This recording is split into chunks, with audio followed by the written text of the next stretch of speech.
E antes disso, Mailde fez esse estágio lá. Mailde era uma pessoa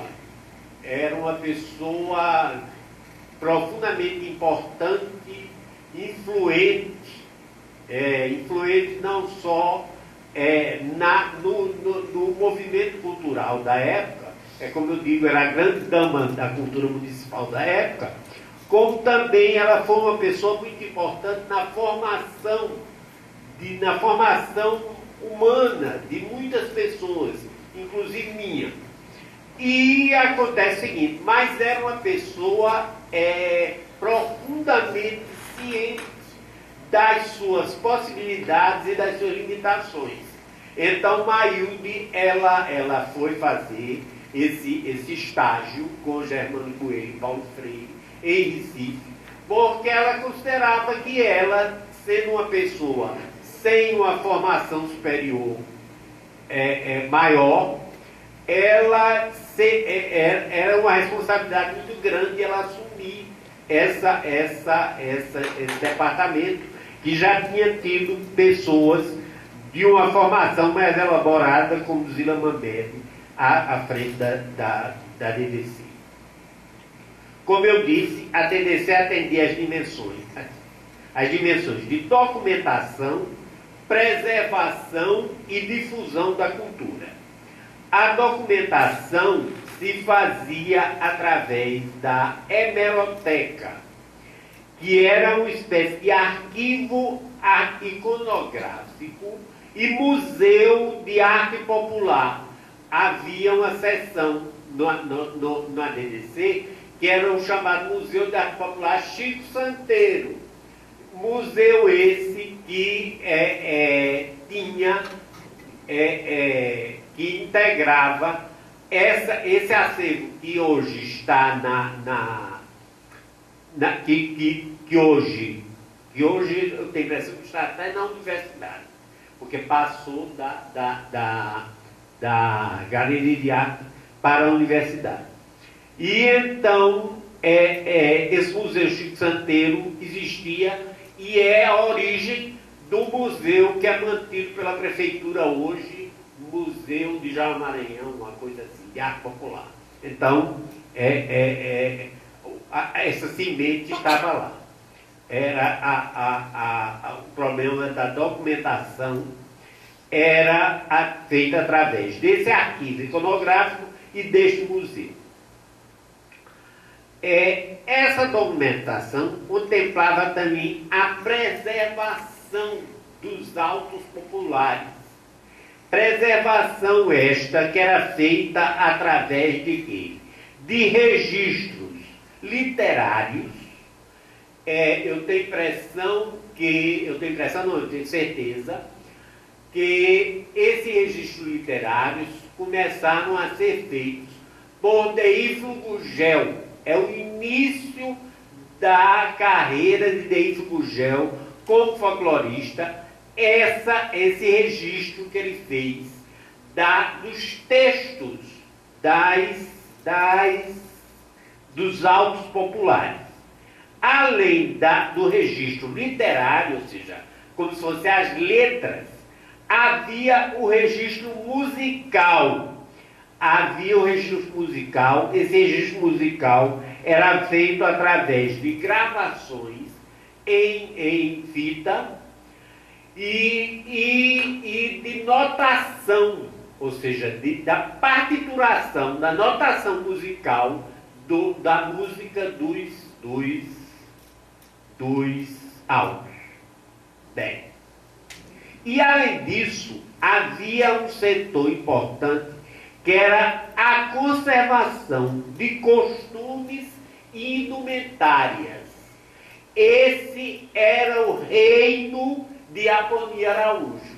Ele vivia o quê? Ele vivia aqueles quadros dele, ele vivia cuidando vamos dizer assim, da indumentária, do guarda-roupa, dos componentes dos autos populares.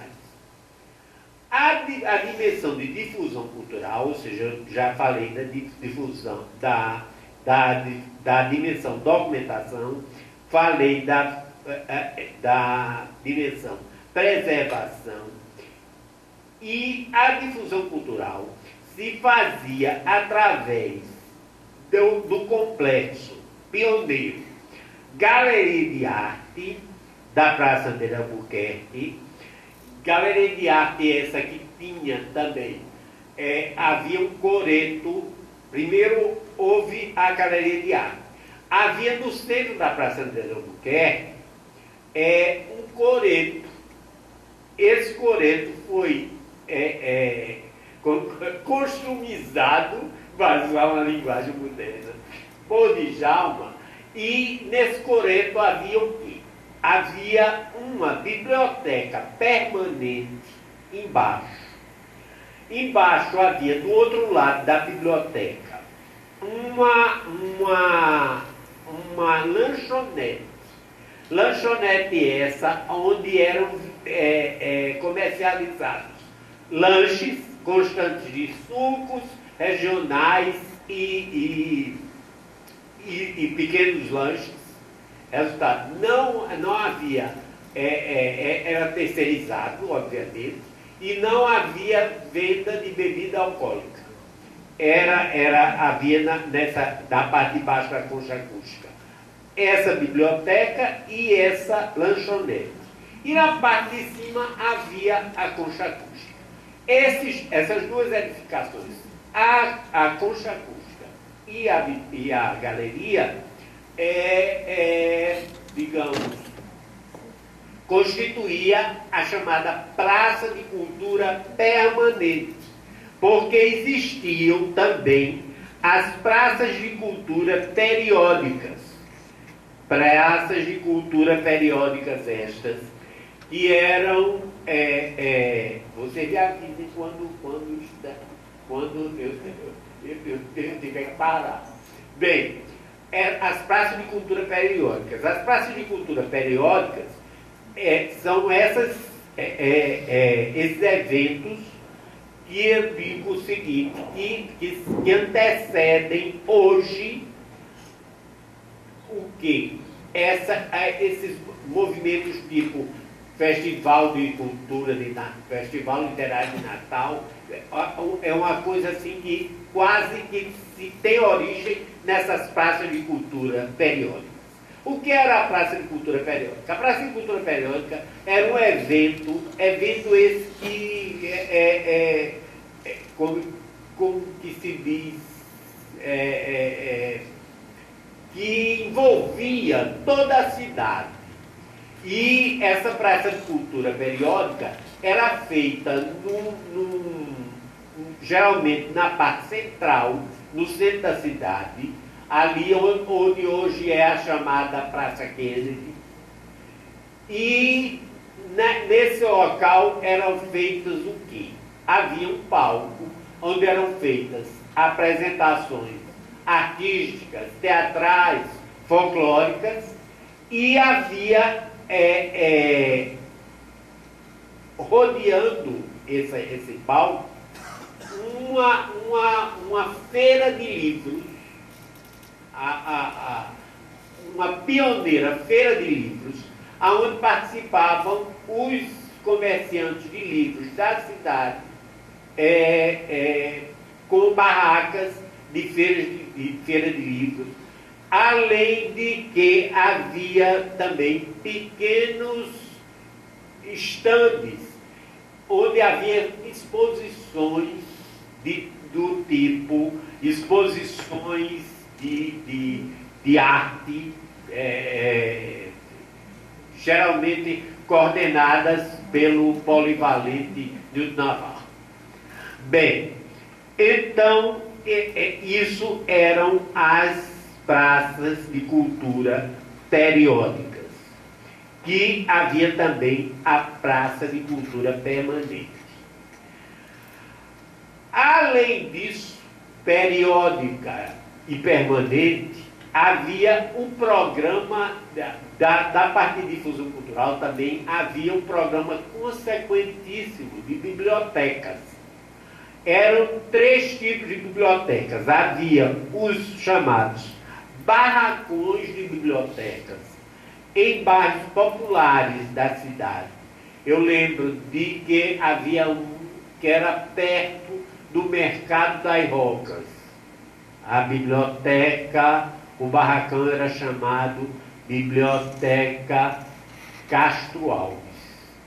Havia outro que era no bairro do Alecrim, ali perto de onde era o chamado hospital o hospital de fisiologia, o hospital pneumológico da época. E esse barracão era chamado Biblioteca Popular Monteiro Lobato. Além desses dois barracões permanentes e da Praça de Cultura, Praça de Albuquerque, havia o quê? Havia o chamado ônibus biblioteca. Esse ônibus biblioteca era uma espécie de pesadelo de Mário de Pinto. Porque o ônibus, vocês imaginem que o ônibus se quebrava, o ônibus tinha problemas, mas heroicamente a gente fazia que